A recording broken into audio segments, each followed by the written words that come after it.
I'm Ron Lawson from Dirt Bike Magazine. Thanks for joining me today. Today I'm going to get to ride a Moto Morini X-Cape.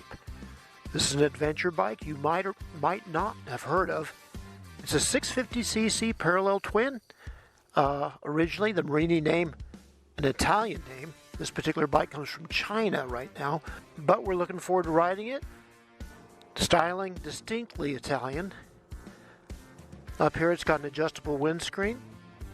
The motor is made by CF Moto in China. Morini is actually a different company down the street basically from CF Moto. The fork, old Italian name, Marzocchi. Tires, Pirelli. This bike has a lot going for it.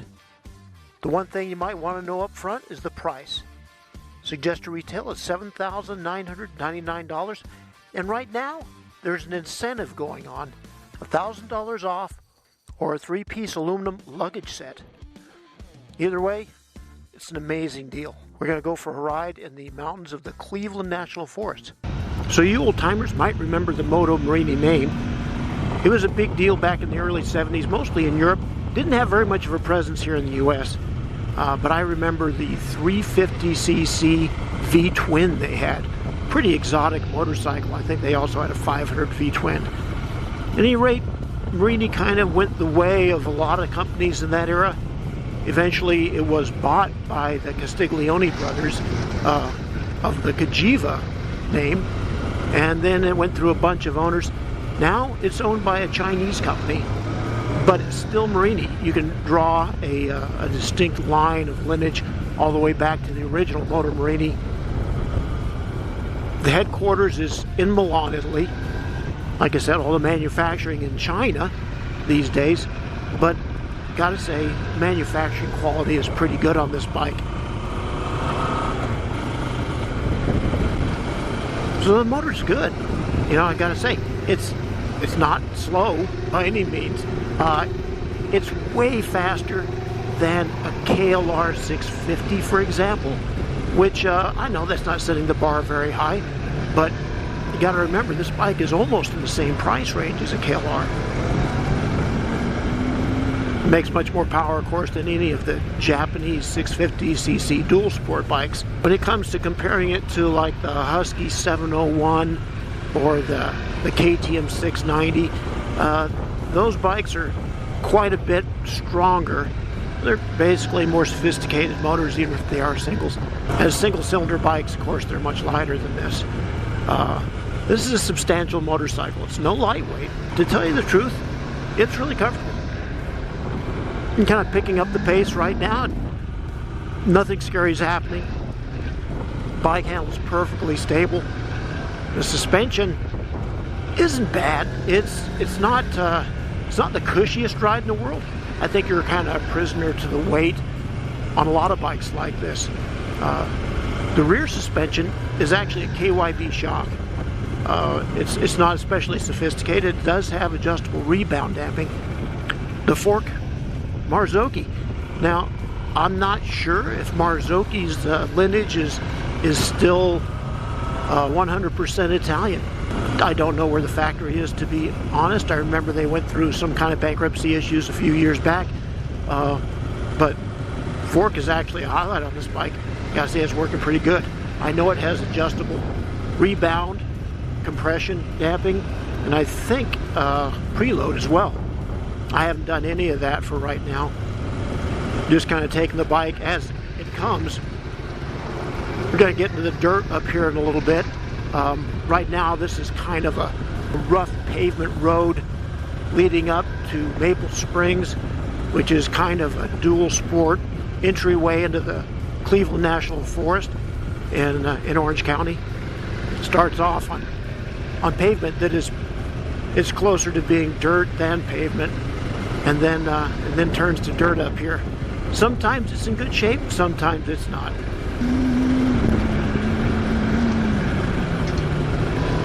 So the first thing I noticed in the dirt here is the tires. The tires are exceptional. These are Pirelli Rally Cross tires. Way better than typical adventure bike tires come stock.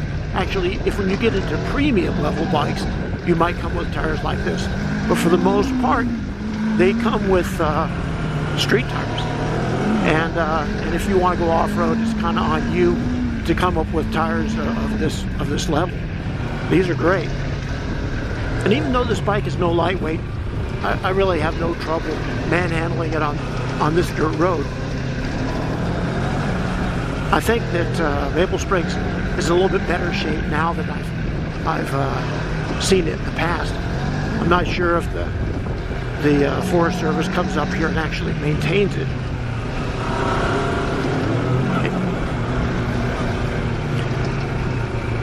So this is like a lot of adventure territory in that you have smooth dirt punctuated with pretty sharp water bars, holes, and all kinds of chaos. It comes up on you fast. You don't have it in me to go really fast right now. There's a lot of cars coming down the other way, usually this time in the evening.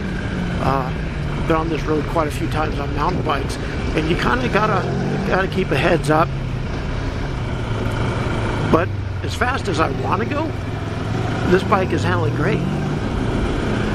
The front suspension is a little better than the rear. It seems like I get kicked every now and then on one of those water bars in a way that I don't expect. Well, the power is great. This bike doesn't have any kind of traction control, no kind of power band modification. You kind of get into that stuff on the more expensive adventure bikes, not necessarily something at this price level, but it's a 650. It's not like you're going to have that much trouble managing this level of power. It's not the same thing when you get on a 1000cc Africa Twin, something like that, and even a KTM 890. That's a powerful motorcycle. You kind of need traction control. You need something to kind of assist you with managing all that power. This thing it's not slow by any means, but it's not going to get away from me, and it doesn't rev particularly high. You kind of have to short shift it. I think redline's around 9,000 RPM. It's kind of old school power band. Most of the power is down low, and frankly it handles better and works better at low RPM.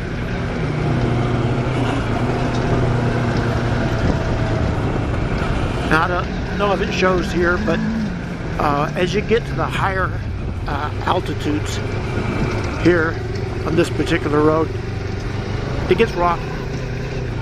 And this might be an area where traction control would be of an advantage. But again, I'm not accelerating that hard. It's not like I'm spinning the wheel, and nothing's ever getting away from me. This is kind of a sweet bike. When you consider the other bikes in this category, basically you're talking about the big singles, which are quite a bit more expensive. That's the KTM and the Husqvarna. Or you're talking about a Suzuki V-Strom 650. V-Strom 650 is kind of an icon in the adventure bike world. One of the things that kind of got it rolling back in the day. It is not a very sophisticated bike by today's standards. It doesn't have any of the features that we've now come to expect on adventure bikes.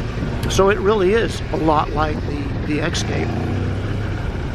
The price on the X-Cape just more and more amazing. The more I ride it, the more impressed I am with that price point. Basically $7,000, and it's just a sweetheart in every way. Now, it does come stock with anti-lock brakes, and you have to disable that every time you start, and it takes quite a few steps to do that. First of all, you hit the bar, you get into off-road mode.